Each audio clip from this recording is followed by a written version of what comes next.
desató la violencia por todos lados. Entonces eso fue lo que llevó a que nos pusiéramos a pensar, está muy violento. Pero con Fox hubo hechos de verdad, vamos a ser claros, le mataron a su propio secretario de seguridad.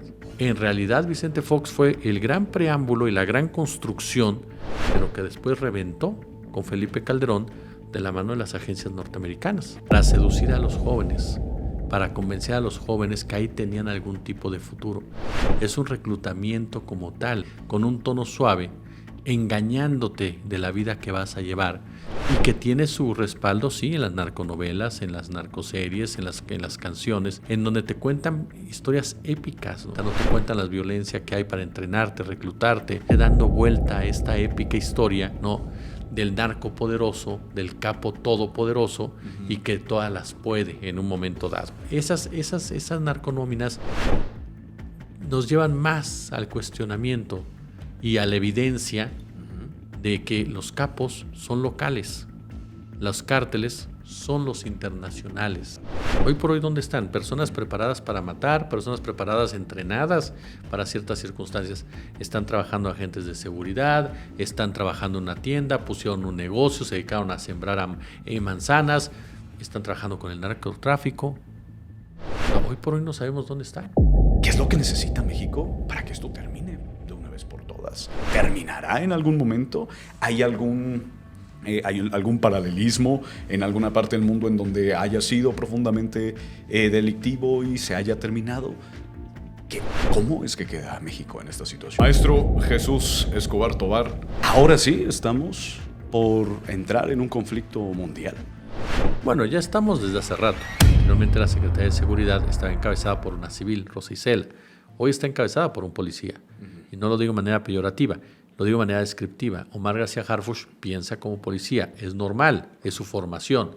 Entonces él actúa y genera estrategias basadas en la inteligencia que lleven a detenciones de manera constante y que lleven incluso, si se tiene que dar, a cierto tipo de enfrentamientos, aunque hay que ser muy honestos, Harfuch es muy fino en ese tipo de asuntos. No es tan frontal como el ejército sí es mucho más frontal, y la Marina ni se diga. No, porque la Marina va y no hay sobrevivientes, o sea, no hay detenidos, pues, sí, porque así está preparada la Marina. A la Marina no le puedes pedir que llegue y ahí deténganlos. Extracción quirúrgica. La Marina claro, no opera así, o sea, y todos lo sabemos. Entonces, si tú la pones en una situación de esa naturaleza, tú sabes cómo se puede llevar a cabo. Pero a lo que voy es que es muy diferente, incluso el mismo uso de los equipos tácticos que están haciendo en la actualidad es muy distinto al uso de los equipos tácticos que hacía Felipe Calderón Hinojosa en contra de la propia población civil. Entonces sí, no tiene absolutamente nada que ver eso. Y te decía, es una continuidad, se siguen atendiendo las causas y se cierra la pinza con la cuestión policíaca, ¿no? Maestro Jesús Escobar, estás mencionando hace un momento el tema de a dónde va el dinero, ¿no? Y que creo que no solo a mí, sino a la audiencia que nos está viendo, pues nos dejaste profundizando demasiado. Me puse a investigar un poquito y es 33 mil millones de dólares anuales hacía el cártel Jalisco Nueva Generación, de acuerdo al Financiero. Esa es la cifra que da. Y creo que la gran pregunta que surge es, ¿y a dónde va el dinero, no? Pero sigue en ¿quiénes son? O tú lo mencionabas es el capitalismo, ¿no? Pero ¿qué hay más arriba? A partir de este capo que es este brazo armado y que utiliza el capitalismo, pero a mí sí me sorprende mucho eso, yo no lo había pensado de esa forma. Vemos estas nóminas, yo ya no logré entender si las ves tú como nóminas sembradas, pero me causa mucho ruido el hecho de pensar, claro, a ver, una empresa de 33 mil millones de dólares anuales, es una lanísima, ¿no? Ahorita puedo investigar cuánto anda Elon Musk, pero en 5 años los alcanza. Entonces, te pones a pensar, es tan grande y una nómina escrita con papel y lápiz. Simplemente la estructura. Simplemente cómo manejas una estructura, claro, de ese tamaño. O sea, la Arquidiócesis de Guadalajara intercede a favor del hijo del Mencho cuando está acusado el hijo del Mencho de ser un asesino serial. O sea, hablamos de la intersección, de la intervención, como lo demostró Laura, de la intervención literal de la iglesia, ¿no?, en las actividades del crimen organizado. Mucha gente dirá, bueno, sí, es que el capo llega y es el que financia desde abajo. Nadie dice que no. Nadie dice que nadie duda que el capo es el que financia desde abajo, pero llega un momento en el cual el capo ya no puede avanzar, porque en ese momento se meten ya los gañones de todo esto, que son los empresarios, los políticos, los militares, y dicen, hasta aquí. Yo soy ahora el que va a manejar este negocio, estas ganancias vienen para acá, estas ganancias ya se meten en ciertas empresas, estas ganancias ya se lavan por este lado, estas ganancias ya se traen para acá, esto ya va para un fondo de inversión, esto ya va para un paraíso fiscal, esto ya para acá, y se acabó. Entonces, eso es muy importante entenderlo, la dimensión real de estos líderes del narcotráfico, sus límites naturales, ¿no? Sí. Porque además, caray, de repente, insisto, se quiere vender esta idea de que es muy fácil construir este tipo de empresas, que es muy fácil manejarlas, que es muy fácil explotarlas, que es muy fácil someter a quien tengas enfrente. Y entonces, en ese marco, le estamos lavando la cara a los empresarios, a los políticos, a los generales, que están metidos y son realmente la cabeza del crimen organizado, porque los estamos haciendo parecer como que son simples socios que se someten a las indicaciones de una persona que cualquiera de ellos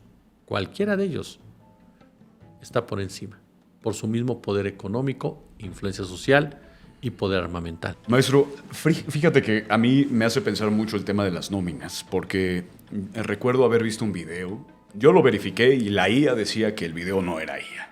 Pero la verdad es que en estos momentos ni siquiera ya sabemos, es tan buena la inteligencia artificial que dudamos incluso de la realidad que vemos frente a nuestros ojos.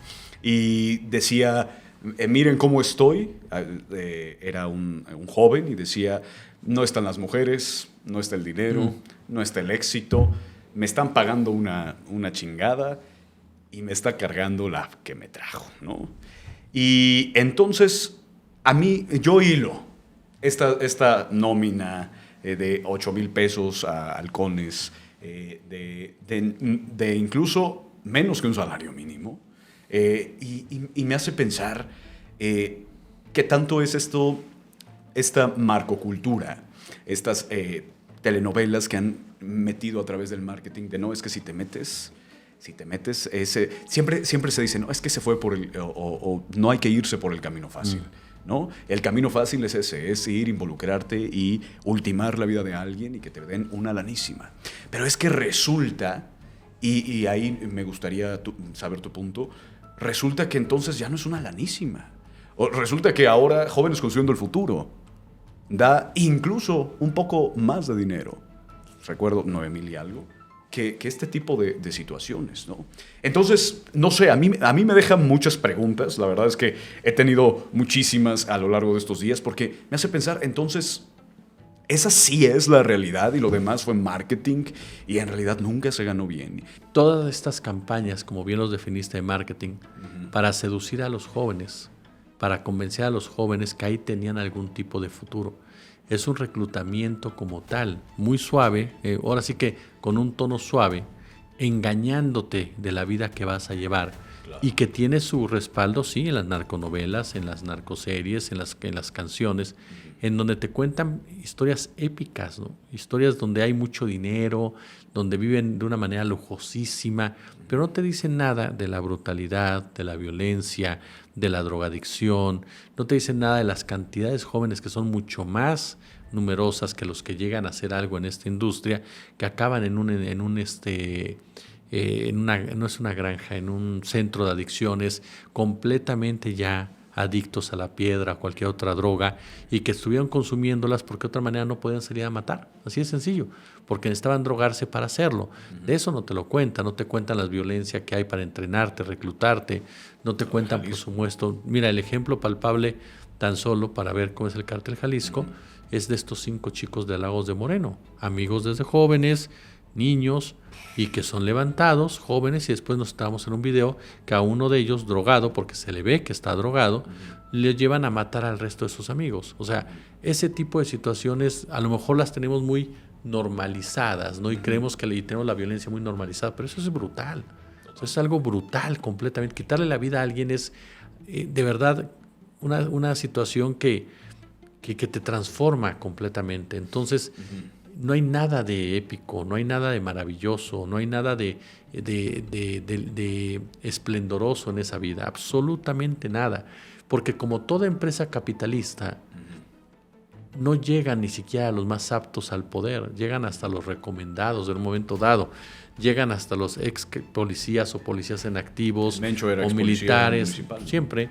Entonces ahí te das cuenta, son hasta los que llegan, ni siquiera es una expresa de mérito, si quieres verlo con su propio lenguaje. Entonces muchos jóvenes, por eso les dicen, me decía el gran periodista Manuel Gallardo, los pollitos de colores. ¿Por qué? Porque como en todo, en Michoacán, en varios lugares, los pollitos de colores son desechables. Entonces así se les dice a los jóvenes, pollitos de colores. Jóvenes que son desechables del crimen organizado y que son su gran mayoría de integrantes. Claro. Por lo tanto, jamás será una vida espectacular, no tiene nada que ver con las narconovelas que nos presentan en este país, absolutamente nada. Y aparte de todo, hay un factor que tocaste que es muy importante. Este asunto de las propias narconóminas como tal, y que es importante entenderlo. Hoy por hoy no sabemos si fueron sembradas o no, porque a final de cuentas necesitamos saber, no sé si cuando ya presentamos el podcast ya se haya dicho, pero hoy por hoy no sabemos por qué dejaron entrar a los periodistas. ¿Por qué los reporteros recorrieron tranquilamente el lugar? Sí, la Fiscalía de Jalisco está... Que bueno, la presidenta dijo que fue la Fiscalía General de la República la que tomó esa determinación. Entonces necesitamos saber por qué razón fue, quién autorizó eso. ¿Y por qué tan determinados medios? ¿No? Porque son los mismos. Siempre ciertos medios, o sea, ¿para qué fue? Entonces, yo no dudo para nada, te soy honesto, incluso el trabajo del Universal, de los reporteros del Universal sobre las narconóminas es muy interesante. Me parece, junto con el de Toño Nieto, lo más destacado. Sí. Pero de repente también te topaste con notas con que el pastel favorito del Mencho, el papel de baño favorito del Mencho, es que sirven en un momento dado para seguirle dando vuelta a esta épica historia, ¿no?, del narco poderoso, del capo todopoderoso y que todas las puede en un momento dado. Okay. A mí me parece, incluso te digo, el segundo trabajo que presenta el Universal es más interesante precisamente porque habla, ¿no?, ya de capitanes y habla de generales, pero aún así, en esas dimensiones, no llegan a explicar realmente toda la estructura como tal, hegemónica, de esta organización criminal. Entonces, esas narconóminas nos llevan más al cuestionamiento y a la evidencia de que los capos son locales, los cárteles son los internacionales, en pocas palabras. Por eso el cártel es desechable. Yo te voy a dar un dato que manejó el otro día también el maestro Alvarado. Se calcula que en México en los últimos años han abandonado, desertado las Fuerzas Armadas 300,000 integrantes. Es un montón. ¿Dónde están? Hoy por hoy, ¿dónde están? Personas preparadas para matar, personas preparadas, entrenadas para ciertas circunstancias. Están trabajando agentes de seguridad, están trabajando en una tienda, pusieron un negocio, se dedicaron a sembrar manzanas, están trabajando con el narcotráfico. O sea, hoy por hoy no sabemos dónde están. No hay un seguimiento como tal. ¿Qué es lo que necesita México para que esto termine de una vez por todas? ¿Terminará en algún momento? ¿Hay algún paralelismo en alguna parte del mundo en donde haya sido profundamente delictivo y se haya terminado? ¿Cómo es que queda México en esta situación? Mira, esto no va a acabar. No va a acabar. Hasta que Estados Unidos no quiere que acabe. Okay. Hasta que Estados Unidos, el narco le deje de ser funcional para su política injerencista. Eso debemos de entenderlo, no va a acabar. ¿Qué puede hacer el gobierno mexicano entonces? Los gobiernos mexicanos siempre han tenido un estrecho margen de maniobra. No han tenido control total de la estrategia de seguridad.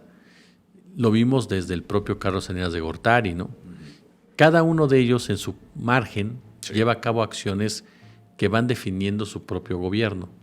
Andrés Manuel López Obrador definió su gobierno al momento que dijo atiendo las causas. Retiró el léxico de guerra de todo esto. Nosotros ya no estamos en guerra, que no es cualquier cosa, ¿eh? O sea, hablar de guerra y tener al ejército en las calles no es cualquier cosa. Felipe Calderón hizo todo lo contrario. Felipe Calderón generaba 100,000 pobres al mes, ¿no? Y aparte de todo, hablaba de guerra y tenía al ejército con una Claro. letalidad brutal. Sí, sí. No, Enrique Peña Nieto mantuvo esa política.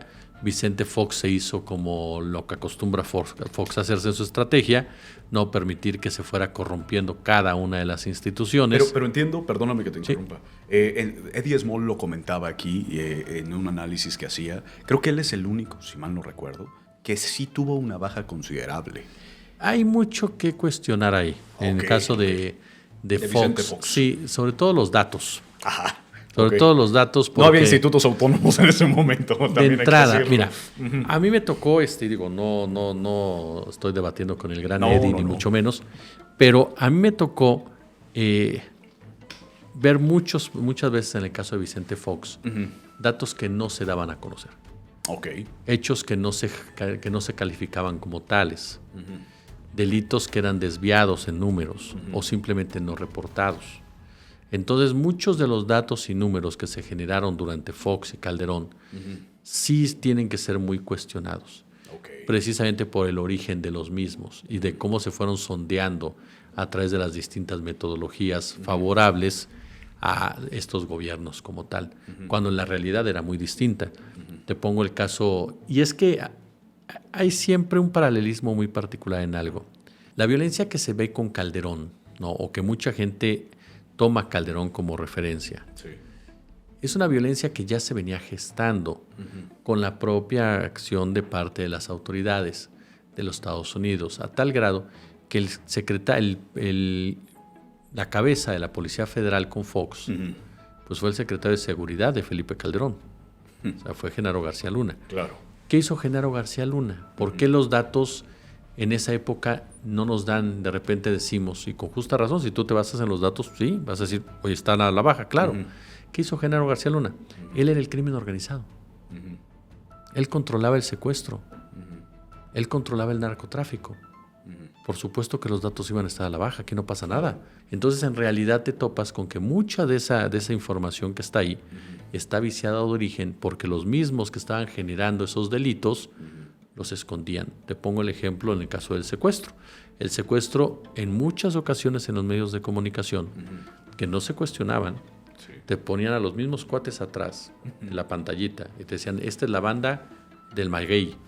Y a los 2 días resulta que era la banda del micrófono. Y el otro día... Del limón, ¿no? Y todos. Eso por un lado. Sí, claro.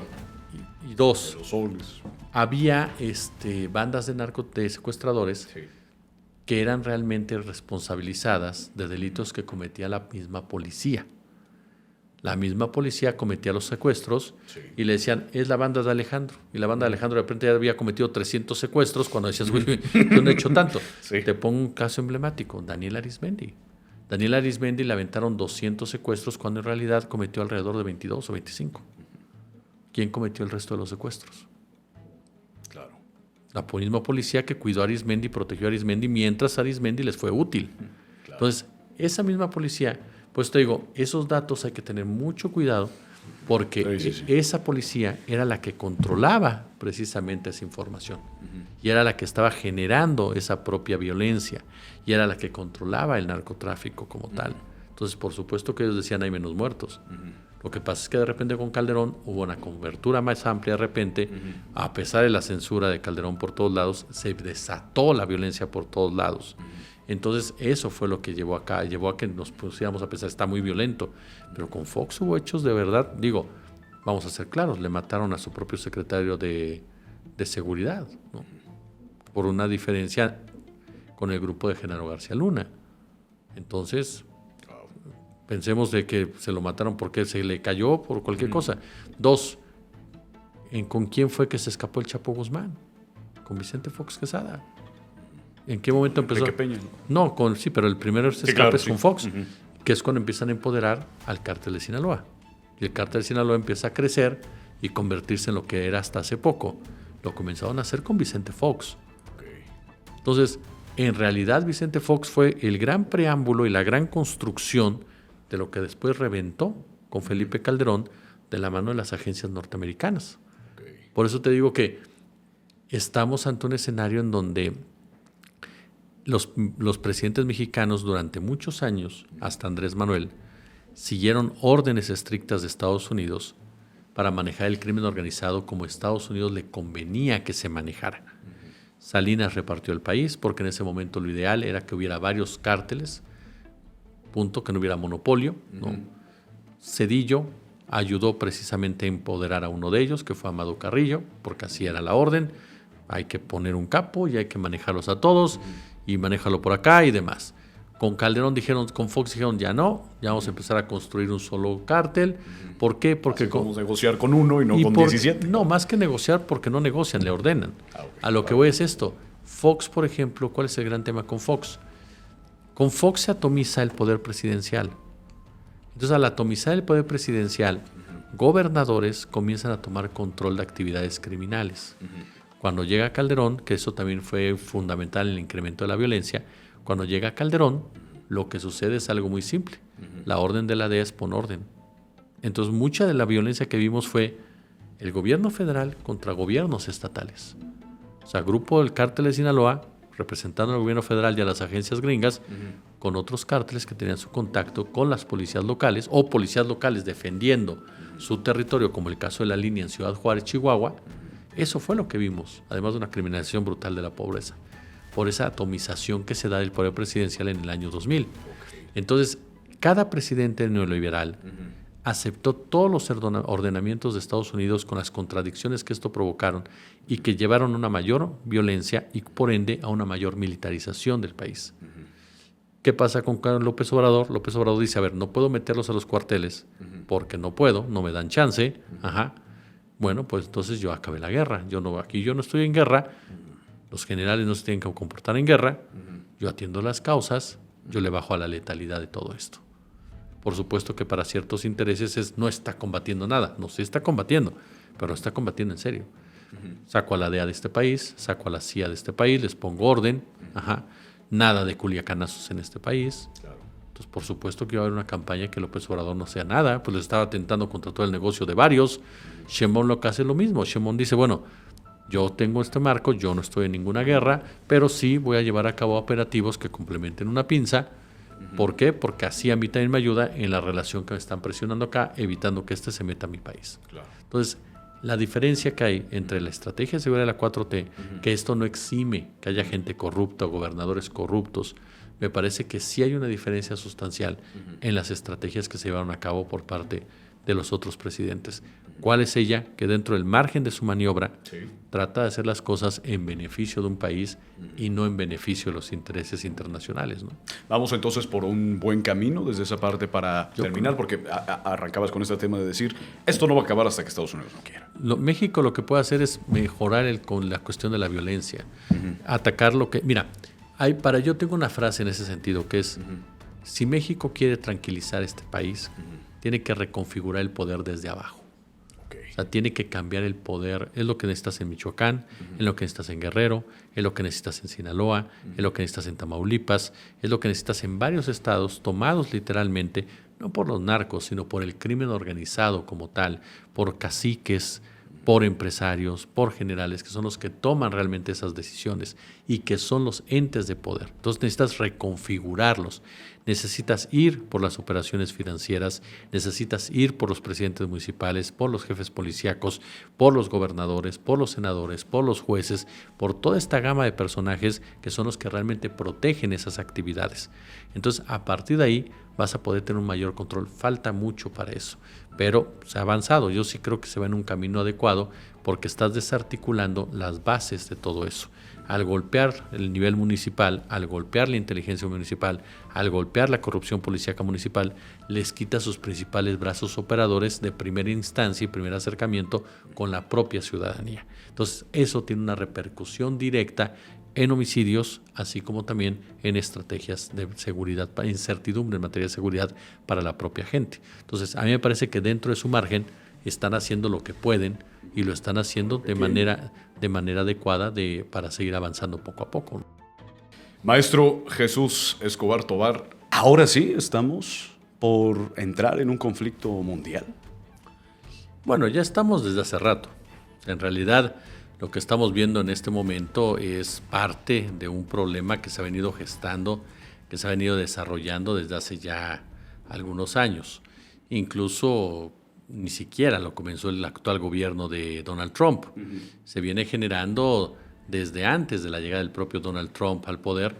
Y recordar simplemente, si nos centramos en el caso de Irán, que fue Barack Obama quien firma los acuerdos con Irán, esos acuerdos precisamente para tener una regulación del proyecto nuclear iraní, un acuerdo que se da en 2015, un acuerdo que genera mucha molestia, mucha inconformidad por parte del lobby sionista o nazisionista, encabezado ya desde ese momento por el propio Benjamín Netanyahu, que es un hombre que en los últimos 30 años, dice el analista Elvin Calcaño, en los últimos 30 años ha tenido un peso específico en todo lo que es el poder ultraconservador en Israel.